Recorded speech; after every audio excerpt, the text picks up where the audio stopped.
కానీ ప్రతి meeting attend అయ్యాం. ఏ విధమైన పార్టీ పదవులు కానీ ఇంకోటి కానీ ఇవ్వలేదు.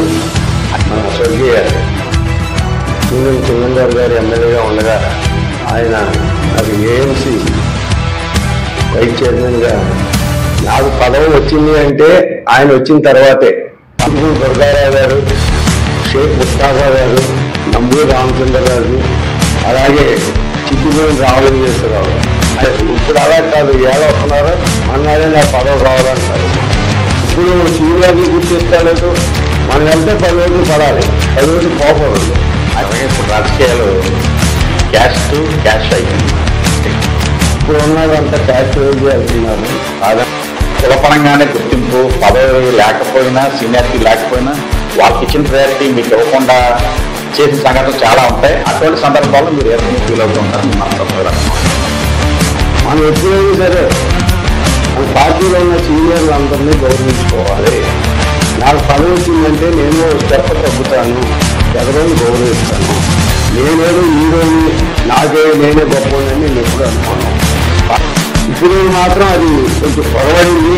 దయించి ఇప్పుడున్న నాయకులు ఎవరైతే నాయకత్వం వహిస్తున్నారో ఆయన కూడా నేను ఇచ్చే సలహా ఏంటంటే ముందరు పెద్దలని సీనియర్ని గౌరవించండి, అందరినీ కలుపుకోండి, పార్టీని ఎదురు తీసుకెళ్ళండి. మున్సిపల్ ఎలక్షన్లో తెలుగుదేశం పార్టీ రకంగా ఉన్నారు.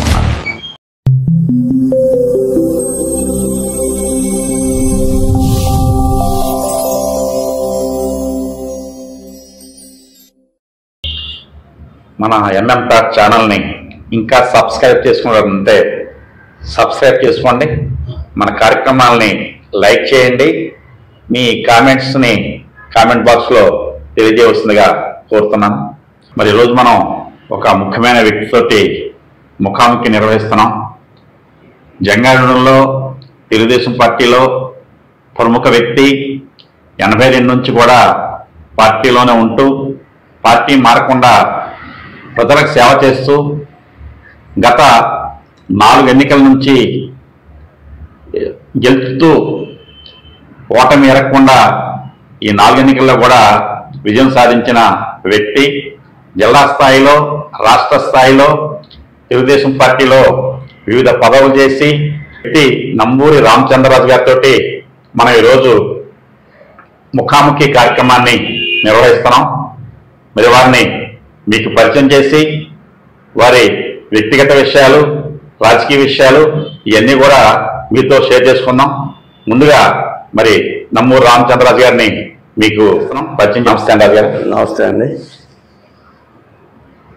సార్. రాజకీయాల్లో ఉన్నారు, అసలు మీ వ్యక్తిగత మీరు ఎక్కడ పుట్టారు, మీ కుటుంబ విశేషాలు అవన్నీ కూడా మా శ్రోతలకు తెలియజేయండి సార్. కొవ్వూరు తాలూకా, నేను పుట్టింది కొవ్వూరు తాలూకా ధర్మవరం మా గ్రామం అండి.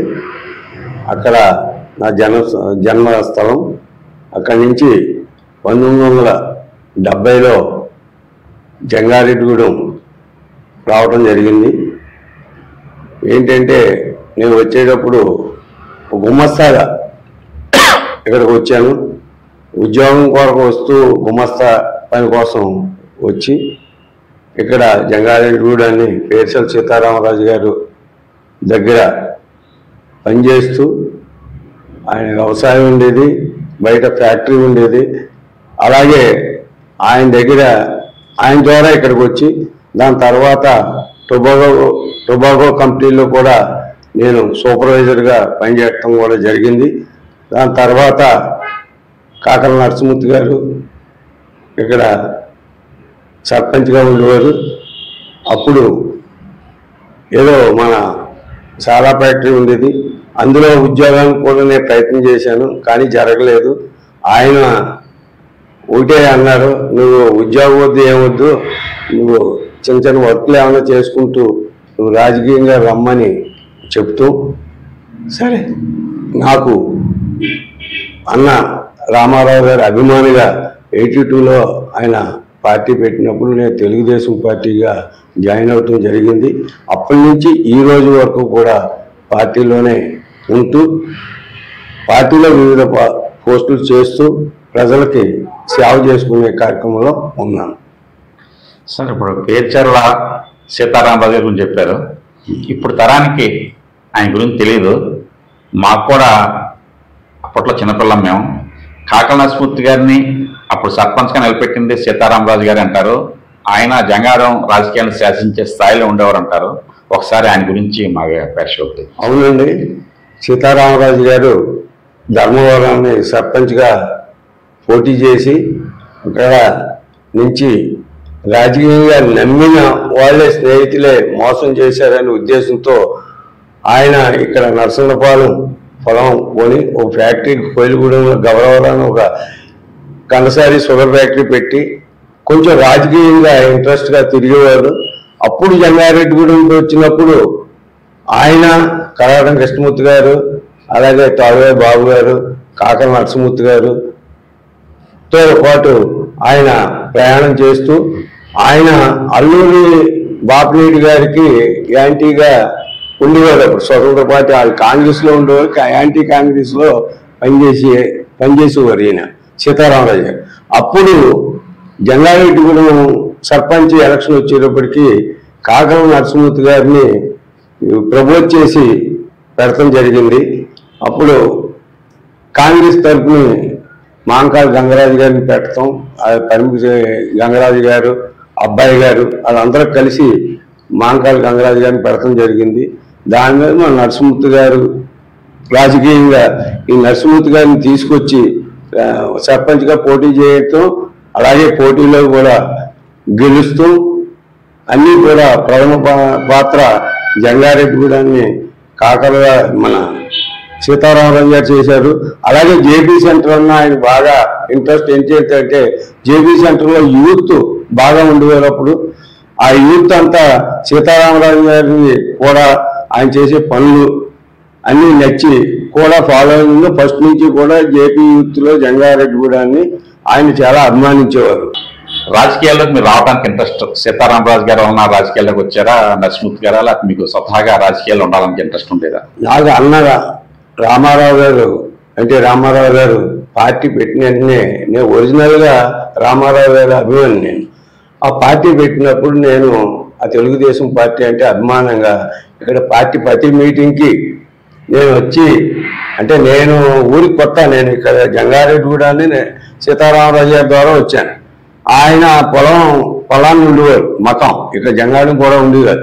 మీటింగ్ అయినప్పుడు నేను వచ్చేసేవాడిని, వచ్చి మీటింగ్ అటెండ్ అయ్యి మనం వెళ్తాం వస్తాం జరిగేది. అప్పటి నుంచి కూడా ఇక పార్టీ అభిమానం మీద వచ్చాం. కానీ సీతారామరాజు గారికి పార్టీకి సంబంధం లేదు. నా ఒరిజినల్గా నా పరిచయాలు మాత్రం సీతారామరాజు గారు కూడా ఉండటం వల్ల ఇక్కడ ఉన్న ప్రముఖులు అందరూ కూడా పరిచయాలు ఏర్పడింది నాకు.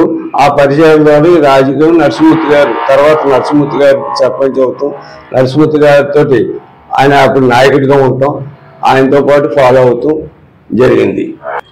సార్ రాజకీయాలకు వచ్చిన తర్వాత రాజకీయాల్లో మీరు చేసిన పదవులు, పార్టీకి చేసిన సేవ అది కొంచెం తెలియజేయండి సార్. 82లో నుంచి తెలుగుదేశం పార్టీలో జాయిన్ అవ్వడం జరిగింది. పార్టీలో 7 సంవత్సరాల దాకా నాకు ఏ విధమైన సామాన్య కార్యకర్తగానే ప్రతి మీటింగ్ అటెండ్ అయ్యాం. ఏ విధమైన పార్టీ పదవులు కానీ ఇంకోటి కానీ ఇవ్వలేదు. అయినా నేను అలా కంటిన్యూ అవుతూ ఉండగా సింగం దొర గారు మనకి ఇక్కడ ఇన్ఛార్జ్ కింద వచ్చారు మండలానికి. అప్పుడు మాత్రం మండల ప్రచార కార్యదర్శి ఇవ్వడం జరిగింది. అల్లూరి ప్రసాద్ గారు పేషెంట్, నేను ప్రచార కార్యదర్శి. అది నాకు పార్టీ ఫస్ట్ని ఇచ్చిన పదవి. దాంతో తిరుగుతూ తర్వాత ఎంపీటీసీ, తర్వాత మళ్ళా రెండోసారి ఎంపీటీసీ నెగ్గుతూ వైస్ ఎంపీపీ ఇస్తాం. అలాగే ఫస్ట్ని నేను ఎంపీటీసీ చేసినప్పుడు ఓడిపోవడం కూడా జరిగింది. అప్పుడు నాకు ఏఎంసీ వైస్ చైర్మన్ మన స్వర్గీయ పూనం సింగందర్ గారు ఎమ్మెల్యేగా ఉండగా ఆయన నాకు ఏఎంసీ వైస్ చైర్మన్గా నామినేట్ పదవి ఇవ్వడం జరిగింది. ఆ మహానుభావుడే పాదం పెట్టినప్పటి నుంచే తెలుగుదేశం పార్టీలోకి జంగారెడ్డిగూడెన్ని నాకు పదవి వచ్చింది అంటే ఆయన వచ్చిన తర్వాతే పార్టీ పదవులు ఉండే, తర్వాత నామినేట్ పదవులు ఉండే, తర్వాత ఎంపీటీసీ టికెట్ ఇస్తాం కూడా ఆయనే. ఆ తర్వాత మళ్ళీ ఎంపీటీసీ పోటీ చేస్తాం. అప్పుడు కాంగ్రెస్ సభలో మేము 6 నెగ్గాం, 6లో నేను ఒకడిని. అలాగే రెండోసారి మళ్ళీ ఎంపీటీసీ టికెట్ ఇచ్చారు. అప్పుడు వైస్ ఎంపీపీగా కూడా నేను, మన తెలుగుదేశం పార్టీ బాడీ వచ్చింది, వైస్ ఎంపీపీగా కూడా నన్ను ఎన్నుకోవడం జరిగింది. దాని తర్వాత మన జంగారెడ్డిగూడెం మున్సిపాలిటీ అయి నగర పంచాయతీగా ఏర్పడింది. అప్పుడు కౌన్సిలర్గా మళ్ళీ నాకు మ్యాండేట్ ఇచ్చింది. ఆ కౌన్సిలర్ కూడా నెగ్గడం జరిగింది. తర్వాత మొన్న జరిగిన రెండోసారి గ్రేడ్ 2 మున్సిపాలిటీ అయ్యి దాంట్లో కూడా మళ్ళీ మ్యాండేట్ ఇవ్వటం జరిగింది. అది వైఎస్ఆర్ ప్రభుత్వంలో. అప్పుడు కూడా 220 ఓట్ల మెజార్టీతో మేము ముగ్గురుమే నెగ్గాం. ముగ్గురులో నేను ఒకడిని తెలుగుదేశం పార్టీ తరఫున. అలాగా వరుసగా 20 సంవత్సరాల నుంచి కూడా ప్రజలు నన్ను ఆదరిస్తున్నారు. వాళ్ళకి ప్రజలకి తెలుగుదేశం పార్టీ ద్వారా సేవ చేసే భాగ్యం నాకు ఏర్పడింది. నా నాయకులు కూడా, జంగారెడ్డిగూడెం నాయకులు కూడా నన్ను బాగా పనిచేసే వాళ్ళగా, జంగారెడ్డిగూడెం అనేటప్పటికీ జనరల్గా నానుడుగా 4 పేర్లు చెప్పేవారు. వీళ్ళు బాగా సర్వీస్ చేస్తారో తెలుగుదేశం పార్టీలో అని. అవి ఎవరంటే తూటుకూరు దుర్గారావు గారు, షేక్ ముస్తాఫా గారు, నంబూరి రామచంద్రరాజు, అలాగే చిట్టిపోయిన రామలింగేశ్వరరావు అని 4 పేర్లు పబ్లిక్లో నాంతా ఉంది తెలుగుదేశం పార్టీ అంటే. ఆ నలుగురు అంటే ఆ ముగ్గురంతా నేను చేయలేకపోయినా అందులో ఉన్నందుకు నేను గర్వపడుకోని నాలో నాకు ఇంచేతంటే మనం కూడా సేవ చేస్తామని పబ్లిక్లో టాక్ వచ్చింది. అక్కడి నుంచి అలా చేసుకుంటా స్వయం కృషితో పార్టీ ఇచ్చిన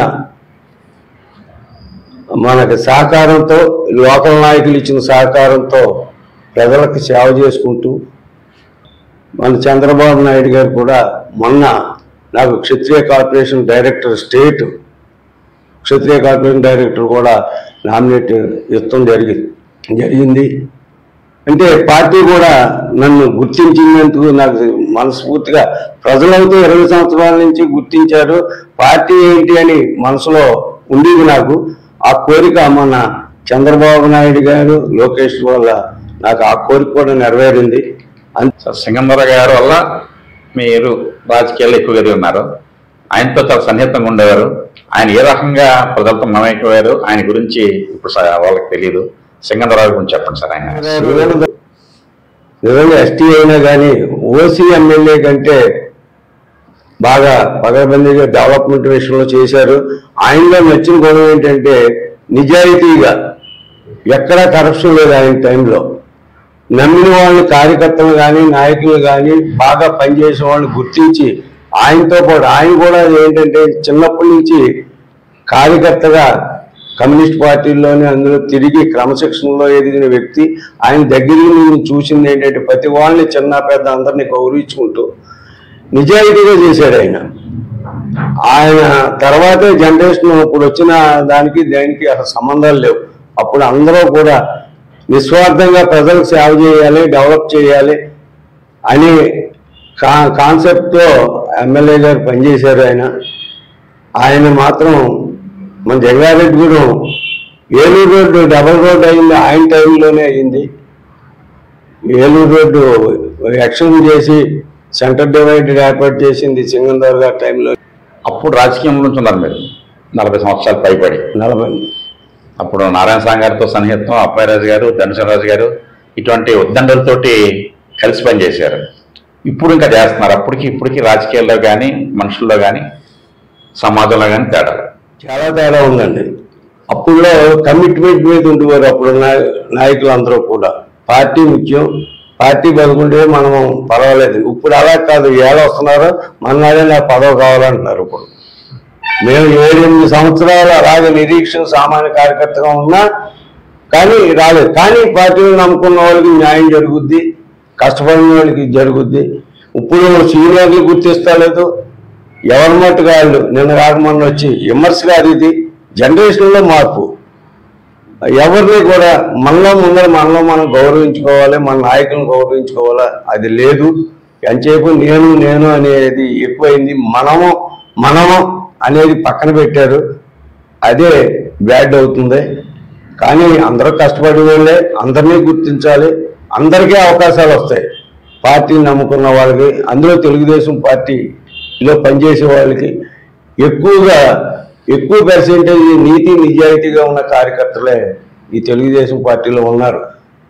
సాధారణంగా తప్పు చేయరు, ఏదో ఒకళ్ళో ఇద్దరు చేసుంటే ఉంటారు, కానీ ఎక్కువ మంది దానికే అలవాటు పడ్డాం. మేము ఎక్కడైనా సరే ప్రజలకు మనం సేవ చేస్తా వచ్చాం, నిజాయితీగా ప్రజలకు సేవ చేయాలి, దాని ద్వారా పార్టీకి మంచి పేరు రావాలి, మనం వెళ్తే 10 ఓట్లు పడాలి, 10 ఓట్లు పోకూడదు అనే కాన్సెప్ట్లోనే తెలుగుదేశం పార్టీకి జంగారెడ్డి కూడా నాయకులు ఎక్కువ మంది ఆ బాప్తం ఆ క్యాడర్ ఉన్న నాయకులు ఉన్నారు. ఇప్పుడు రాజకీయాలు క్యాష్ అయిపోయినాయి, ఎక్కువ మంది మాట్లాడేది. నంబూరు రామచంద్రరాజు గారు ఇటు ఆర్థికంగా కూడా క్యాష్ లేని వ్యక్తే. అలాగే క్యాష్ వస్తే క్షత్రియ సామాజిక వర్గం మన ఏరియాలో తక్కువగా ఉంటుందండి. అయినా కానీ మీరు రాణించగలుగుతున్నారంటే నీతి నిజాయితీ కష్టపడి తత్వం అంటారా? అది అందరికీ వర్తిస్తా, మీరు అంత ఓపిక చేయడం కారణం? నేను ఎప్పుడు మీరు చెప్పినట్టుగానే మా క్షత్రియ కొంత తక్కువ ఇక్కడ. ఇప్పుడు ఉన్నదంతా క్యాస్ట్ వైజ్ వెళ్తున్నారు, కాదని అంటలేదు. కానీ నా కాన్సెప్ట్ ఒకటే, నా క్యాస్ట్ తెలుగుదేశం కుటుంబం, నేను అందులో సభ్యుడిని. అదే రీతిలో నా గెలుపు కూడా కారణం అదే. నన్ను క్యాస్ట్గా ఎవరు చూడరు, అందరూ కూడా ప్రతి ఇంట్లో ఒక మనిషి కింద. నా వార్డు గతంలో 10వ వార్డు, 12వ వార్డు, ఇప్పుడు 17వ వార్డు ఉంది. ఈ వార్డులో ప్రజలు ప్రతి కుటుంబంలో నేను కుటుంబ సభ్యుడి కింద నన్ను చూస్తారు. అన్ని క్యాస్టులు కూడా నా ఏరియాలో అన్ని క్యాస్టులు ఉన్నాయి. కాపులు ఉన్నారు, చౌదరీస్ ఉన్నారు, ఎస్సీలు ఉన్నారు, బీసీలు ఉన్నారు, ముస్లిమ్స్ ఉన్నారు, అన్ని క్యాస్టులు ఉన్నారు. అన్ని క్యాస్టుల్లో కూడా రాజుగారు మనవాడు, మన కుటుంబ సభ్యుడు అనే దాంట్లోనే నేను ఈ గెలుపుకి కారణం, వేరే ఉద్దేశం ఏం కాదు. కులాలు అనేది నా వ్యక్తి అది పనికిరాదు. ఒక కులం పేరు పెట్టుకుని ఎదగలుగుతాం అన్నది కూడా కరెక్ట్ కాదు. అందరం కుటుంబం అంటున్నాం, మాట్లాడితే తెలుగుదేశం కుటుంబం, అందరికీ నమస్కారం అంటాం.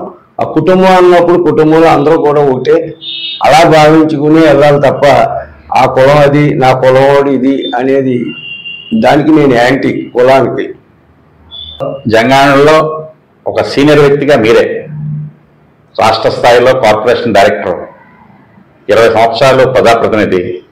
అటువంటి మీకు తగిన గుర్తింపు లేదు, కులపరంగానే గుర్తింపు, పదవి లేకపోయినా సీనియారిటీ లేకపోయినా వాళ్ళకి ఇచ్చిన ప్రయారిటీ మీకు ఇవ్వకుండా చేసిన సంఘటనలు చాలా ఉంటాయి. అటువంటి సందర్భాల్లో మీరు ఏ రకంగా ఫీల్ అవుతుంటారు, మీ మనస్తత్వం ఏ రకంగా ఉంటుంది? అదే సార్, ఇప్పుడు మీరు చెప్పింది ఇప్పుడున్న జనరేషన్లో ఉంది. నేను కష్టపడి పనిచేశానని నేను అనుకుంటున్నాను, పార్టీ కూడా గుర్తించింది. ఇప్పుడు చాలామంది కష్టపడి పనిచేసిన వాళ్ళు ఉన్నారు జంగారెడ్డి కూడా. చాలామంది నాకంటే ఎక్కువ పనిచేసిన వాళ్ళు ఉన్నారు, నాకంటే ఎక్కువ పదవిలో చేసిన వాళ్ళు ఉన్నారు, నాకంతా ధనవంతులు, డబ్బులు ఉన్న వాళ్ళు ఉన్నారు, డబ్బులు ఖర్చు పెట్టిన వాళ్ళు ఉన్నారు. కానీ పార్టీ గుర్తించింది అంటే నా నమ్మకం, పని చేసుకుంటూ వెళ్తే పార్టీ నాకు ఈ పదవి ఇచ్చిందంటే పార్టీ, రాష్ట్ర పార్టీ కూడా గుర్తించి చంద్రబాబు నాయుడు గారిని, లోకేష్ అన్న ఈ మనం పనిచేసే విధానాన్ని బట్టి ఉంటుంది. సరే, నేను ఒకళ్ళకి నేను సలహా ఇవ్వకపోతున్నాను. మనం ఎప్పుడైనా సరే మన పార్టీలో ఉన్న సీనియర్లు అందరినీ గౌరవించుకోవాలి. నాకు పదవి వచ్చిందంటే నేను స్టెప్ తగ్గుతాను, ఎదరోని గౌరవిస్తాను. నేనేదో హీరోని, నేనే గొప్పని నేను ఎప్పుడు అనుకోను. పార్టీని పెట్టే గౌరవం తప్ప వ్యక్తిగతంగా ఎవరిని నేను గౌరవించను.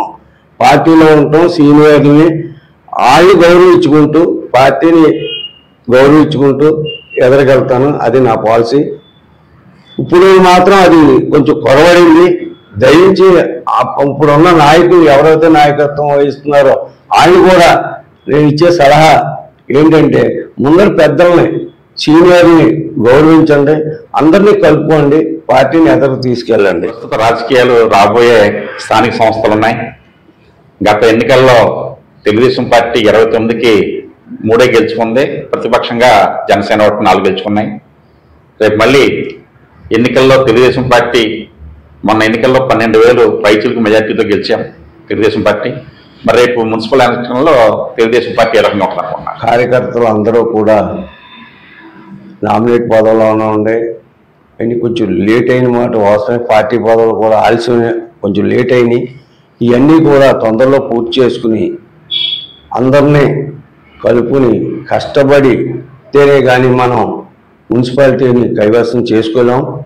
ఎంచేదంటే పార్టీ అధికారంలో ఉంది, దాన్ని కూడా మనం కూడా కేడర్లో అసంతృప్తి కొంచెం ఉంది, కనపడుతుంది మనకి. అందరినీ కలుపుకుని ఏకతాటి మీద తీసుకొచ్చి ఎమ్మెల్యే గారి సహకారంతో, ఎమ్మెల్యే గారు కూడా నా ఉద్దేశం అంటే జంగారెడ్డి కూడా వారానికి 2 రోజులు ఇక్కడే ఉండి ఆయన ఇక్కడ ఎంచేతంటే మన ఓటింగ్ ఎక్కువ, మన జంగారెడ్డి 12,000 మెజార్టీ వచ్చింది, రూరల్లో 7,000 మెజార్టీ వచ్చింది. అంటే 27,000 మెజార్టీలో మన టౌన్ రూరల్ జంగారెడ్డి గూడమే 18,000 చిల్డ్రన్తో వచ్చింది. ఆయన జనాభా లెక్క చూసినా 1,00,000 పైన మనకి ఓటర్స్ ఉన్నారు. ఆయన గతంలో కూడా చెప్పడం కూడా జరిగింది. ఆయనకి 2 రోజులు ఈ జంగారెడ్డి గూడాన్ని క్యాంప్ హౌస్ పెట్టుకుని వారానికి 2 రోజులు ఇక్కడ ఉండి ఆయన పర్యవేక్షణలో అందరినీ కలుపుకుని అన్ని క్యాస్టులని కలుపుకుని జాగ్రత్తగా చేసుకుంటే రేపు మున్సిపాలిటీ ఈజీగా కొడతాం, అందులో అనుమానం లేదు. కానీ కార్యకర్తలని అందరినీ కలుపుకుని జాగ్రత్తగా లోకల్ నాయకులు కులాలకు అతీతంగా అన్ని క్యాస్టుల్ని గౌరవించుకుంటూ కష్టపడి పనిచేసిన వాళ్ళకి నీతి నిజాయితీగా ఉన్న వాళ్ళని ఎదరబెట్టి మనం నడిపించగలిగితే మన ఎక్కువ సీట్లు మన మున్సిపాలిటీలో గెలుపుకి కావాల్సిన కంటే ఎక్కువ మెజార్టీ ప్రజలు ఇస్తాకున్నారు. దానికి కారణం మన తెలుగుదేశం ప్రభుత్వంలో ఉన్నప్పుడే డెవలప్మెంట్ ఏది జరిగినా విశాఖపేట రోడ్డు ఉంది, బంగారు శివలక్ష్మి గారు హయాంలో, అప్పుడు పీతల సుజాత గారు మన ఎమ్మెల్యేగా మంత్రిగా చేశారు. ఆవిడ సహాయ సహకారాలతో కొన్ని వార్డులు అయితే 7-8 వార్డులు పూర్తిగా 10 వార్డులు గారు పూర్తిగా అయిపోయినాయి. అలాగే Visakhapeta road central lighting extension చేస్తాం ఆవిడ. అలాగే ఆవిడ గ్రాంట్ 10 కోట్ల దాకా తీసుకొస్తాం. ఇవన్నీ చేసింది ఆవిడ. ఇవన్నీ కూడా ఏంటంటే కింద క్యాడర్ కానీ వాళ్ళు కానీ అందరూ కష్టపడి ఎమ్మెల్యే గారు కూడా ఇక్కడ అందుబాటులో ఉండి జాగ్రత్తగా ఇక్కడ చూసుకుంటే రేపు మున్సిపాలిటీ ఈజీగా కొట్టచ్చు. అలాగే ఎమ్మెల్యే గారు కూడా అలాగా దగ్గరికి వచ్చాక ఆయన అందరినీ కలుపుకుని జాగ్రత్తగా కూర్చుని ఇక్కడ చేస్తారని నేను ఆశిస్తున్నాను. అది ఇచ్చి మంచి మెజార్టీతో మన మున్సిపాలిటీ కూడా కైవసం చేసుకుంటామని తెలియబడుతున్నాను. రాజకీయ నాయకుడిగా శత్రుత్వం ఉంటుంది అవతల పార్టీ అవుతోటి, అది మీకు ఉండదని చెప్పేసి మీరు అందరితోటి కలిసి ఉంటారని చెప్పేసి అసలు మీకు శత్రువుల్లో ఉంటామంటూ జరగదని చెప్పేసి ఏ పార్టీలో కూడా ప్రతిపక్షంలో ఉన్నా మీరు అధికారంలో ఉన్నా కానీ అది ఎలా సాధ్యం అవుతుంది? అది అందరికీ ఈ తరానికి సలహా ఇస్తారని చెప్పేసి. ఇది మంచి ప్రశ్న అండి. నా వ్యక్తిగత అభిప్రాయం ఎలక్షన్ అయిపోయిన ఎప్పుడైతే మన బూత్లో ఎలక్షన్లో బూత్లో పెట్టికి మన ఓటర్స్ సీల్ వేసిన తర్వాత 5 గంటలతో ఓటింగ్ అయిపోయింది. సీరియస్ బయటకు వచ్చాక అందరితోటి నేను సమానం అనుకుంటాను. నా వ్యక్తిగత అభిప్రాయం. మనకి పార్టీ తెలుగుదేశం, అక్కడ మనకి యాంటీ చేసిన వాడు మళ్ళీ కొట్టి యాంటీ చేయకుండా ఉంటే ఆడికే ముందరనే పనిచేస్తా. నా ఏరియాలో ఆడు మళ్ళీ కొట్టి వచ్చినా వెనకాల తిరుగుతాడు. అలాగే ప్రజలు నన్ను 4 సార్లు గెలిపించారు. ప్రజల కోసం నేను అవసరమైతే ఎదరోడ్ పార్టీ దగ్గరికి వెళ్ళి నేను అవసరం తగ్గి నా నమ్ముకున్న ప్రజలకి ఇప్పుడు అధికారంలో ఇప్పుడు సపోజ్ ఇప్పుడు జంగారెడ్డిగూడ అని ఉంది సార్. జంగారెడ్డిగూడ వైఎస్ఆర్సీపీ బాడీ ఉంది. ఇప్పుడు మేము ముగ్గురు నెగ్గాం, అందులో నేను ఒకరిని. నా వార్డులో నన్ను గెలిపించినందుకు నాకు అన్యాయం జరిగినా పర్వాలేదు, నన్ను నమ్ముకున్న ప్రజలకు అన్యాయం జరగకూడదు.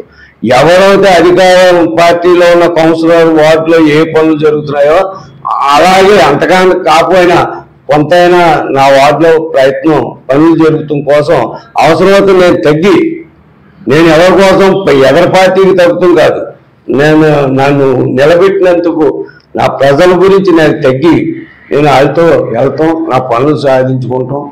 1-2 సార్లు ఇంటికి వెళ్తాను వాళ్ళ దగ్గరికి చేయించు. మీరు ప్రత్యేకించి చేసిన అభివృద్ధి ఇది రాజుగారి మార్కు అని చెప్పడానికి ఏమైనా ఉంటాయి తెలియజేయడానికి చెప్పండి సార్. Okay sir. ఫస్ట్ ఎంపీటీసీగా చేసినప్పుడు వెంకటేశ్వర స్వామి గుడి డెవలప్మెంట్ విషయంలో అప్పుడు ఉన్న మంత్రి దేవాదాయ మంత్రి ధోని సింహరాజు గారి సహకారంతో 13 లక్షలు CGF కోసం ప్రయత్నం చేసి తీసుకోవటం, అలాగే ఒక వాటర్ ట్యాంక్ ప్రత్యేకంగా వార్డుకు ప్రత్యేకంగా స్వజల ద్వారా దాంట్లో ఒక వాటర్ ట్యాంకు 15 లక్షలు. వార్డుకి ఎక్కడ వాటర్ ట్యాంక్ ఉండదండి అని వార్డు ఇంటికి అంటున్నారని అనవచ్చు. మీరు వార్డులో ఉన్నది కాంట్రిబ్యూషన్ ఇంటికి 1000 చొప్పుని వసూలు చేసి కట్టి శాంక్షన్ చేయించాం. అప్పుడు కృష్ణరాజు గారు సెంట్రల్ మినిస్టర్గా ఉండగా అదొకటి. అన్నిటికంటే ఇప్పుడు మున్సిపల్ పార్క్ అల్లూరు సీతారామరాజు గారి పేరు పెట్టి మున్సిపల్ పార్క్ పెట్టాం. ఇప్పుడు ఏకైక పార్కు జంగారెడ్డి పట్టణానికి అదే. ప్రతి ఆదివారం నాడు 400 నుంచి 500-600 మంది వస్తున్నారు. చక్కగా హ్యాపీగా జరుగుతుంది ఆ పార్కు. అలాగే ఈ శ్మశానం ఒకటి టేకప్ చేసాం మున్సిపాలిటీలో. నేను అందులో ఉండటం వల్ల క్షత్రియ దాంట్లో మెంబర్ అవుతూ అందులో కౌన్సిలర్ ఉండటం వల్ల ఇక్కడ కోఆర్డినేట్ చేసుకుని ఇవాళ హిందూ శ్మశాన వాటికను కూడా డెవలప్ చేస్తున్నాం. దయచేసి 30 లక్షలు పెట్టి ఇప్పుడు చేస్తున్నారు. అలాగే రోడ్లు కానీ ఇప్పుడు మా 15వ వార్డులో ఉందండి, అన్ని రోడ్లు పూర్తి అయిపోయినాయి. అలాగే డ్రైన్లు అన్ని పూర్తి చేసుకున్నాం. ఏదో చిన్న ఏమైనా ఉన్నా వాటర్ ప్రాబ్లం కొద్దిగా ఉంటే వార్డులో దాత సహకారంతో ఓ బోర్ కూడా వేయించడం కూడా జరిగింది. సంక్షేమ పథకాలు ఏవైనా సరే ప్రతి ఇంట్లో ఎలిజిబుల్ ఉన్న వాళ్ళందరికీ కూడా ఇవ్వటం కూడా జరిగింది. ఇప్పుడు ప్రజెంట్ ఏంటంటే ఇప్పుడు 50 సంవత్సరాలు పెట్టిన కొన్ని ఉన్నాయి పెండింగ్. అది ప్రభుత్వం ఆదేశాలు వచ్చిన తర్వాత వాళ్ళకి కూడా బీసీలకి ఎస్సీలకి ఎస్టీ 50 సంవత్సరాలు ఉన్న వాళ్ళే ఉన్నారు తప్ప ఉన్నవాళ్ళు ఎవరు లేరు. అందరికీ ఎలిజిబుల్ ఉన్న వాళ్ళందరికీ కూడా ఇవ్వటం జరిగింది. నాకు ప్రజల తరఫున అదే లైటింగ్ అవునాను ఇంకోటి అవునా శానిటేషన్ విషయంలో కానీ సాటిస్ఫాక్షన్గా చేసామని నాకు తృప్తి ఉంది. సీనియర్ మోస్ట్ పొలిటీషియన్, ఈ తరం రాజకీయ నాయకులకి మీరు ఇచ్చే సలహా ఏమి లేదండి. నేను అనేది అనకుండా పెద్దవాళ్ళు కొంచెం తగ్గి ఎవరైతే నాయకత్వం వహిస్తున్నారో వాళ్ళు స్టెప్ తగ్గి అందరినీ కలుపుకుని సీనియర్లందరినీ గౌరవించుకొని సీనియర్ల సలహాలు తీసుకుంటూ వాళ్ళని ఎదరబెట్టి ఒకటి మనం వెళ్ళామంటే 10 ఓట్లు పడాలి. ఆ 10 ఓట్లు ఎవరు పడతాయి ఎవరే చేస్తారో సర్వీస్ చేసే వాళ్ళు ఉన్నారు మన దాంట్లో పార్టీలో. ఇందాకే చెప్పాను నేను, కష్టపడి పనిచేసే కార్యకర్తలు ఉన్నారు, నాయకులు ఉన్నారు. వాళ్ళందరినీ నీతి నిజాయితీగా ఉన్న వాళ్ళు అప్పుడు ఎలా ఉన్నాం ఇప్పుడు నేను ఎలాగే ఉన్నా అలా నాతో పాటు చాలా మంది ఉన్నారు. అలాగే ఏమీ తప్పు చేయని వాళ్ళు చాలా మంది ఉన్నారు ఇప్పుడు తెలుగుదేశం పార్టీలో. వాళ్ళందరినీ ఎదరబెట్టి వాళ్ళని గౌరవించుకుంటూ నాయకత్వం నడపాలని నేను కోరుకుంటున్నాను. ఇంకేంటంటే ఇప్పుడు ఎవరు వచ్చినా ఒక విజయం సాధించాలని నాయకత్వం వహించిన వాళ్ళకి వీళ్ళందరూ కష్టపడేది వస్తే ఆ రిజల్ట్ ఎవరికి వెళ్తుందంటే నాయకత్వం ఉన్న వాళ్ళకి వెళ్తుంది. అంచేత ఇక్కడ తగ్గినంత మాత్రాన్ని వాళ్ళు ఏమి తగ్గరో ఆ రిజల్ట్ మాత్రం ఆయన అకౌంట్లోనే పడుతుంది. కాబట్టి ఇక్కడ ఎవరి నాయకత్వం వహించినా రేపు జరగబోయే దాంట్లో అందరినీ కలుపుకుని సీనియర్లను గౌరవించుకొని జాగ్రత్తగా ప్రజాక్షేత్రంలోకి వెళ్ళేటప్పుడు అందరినీ కలుపుకుని వెళ్తే మనం విజయం సాధిస్తాం. వాళ్ళకి ఈ సూచనలు చేస్తున్నాం. కులాలు మతాలు ఇవన్నీ పక్కన పెట్టి మనం బాగా పనిచేసినోడే మన తెలుగుదేశం పార్టీ, తెలుగుదేశం పార్టీలో కుటుంబం అని ఎదరికెళ్ళాలని కోరుకుంటూ ఆ నాయకుల్ని మంచి విజయం సాధించాలని ఆ నాయకత్వంలో కోరుకుంటున్నాం. మరి మనం నంబూరి రామచంద్రరాజు గారు, ఆయన అందరూ నంబూరి రాజు గారు పిలుస్తారు. మరి ఆయన విశేషాలని ఆయనతో ముఖాముఖి తెలుసుకున్నాం. మరి ఆయన ఏ రకంగా రాజకీయాల్లోకి వచ్చారు, మరి ఏ రకంగా ఇప్పుడు కొనసాగుతున్నారు, మరి చాలా మందికి ఆయన ఆదర్శంగా కొనసాగుతున్నారంటే దాంట్లో అతిశయోక్తి లేదు. ఎందుకంటే ఒక వార్డులో ఒక ఏరియాలో కంటిన్యూగా 20 సంవత్సరాల నుంచి గెలుచుకుంటూ రావటం అంటే అది మామూలు విషయం కాదు. మరిటువంటి విజయాన్ని ఆయన సొంతం చేసుకున్నారు. ఇప్పటి తరం ఆయన సూచనల్ని సలహాలని పాటించి రాజకీయాల్లో రాణించాలని చెప్పేసి కోరుకుంటూ ఈ కార్యక్రమాన్ని ఇంతటితో ముగిస్తున్నాం. నమస్తే.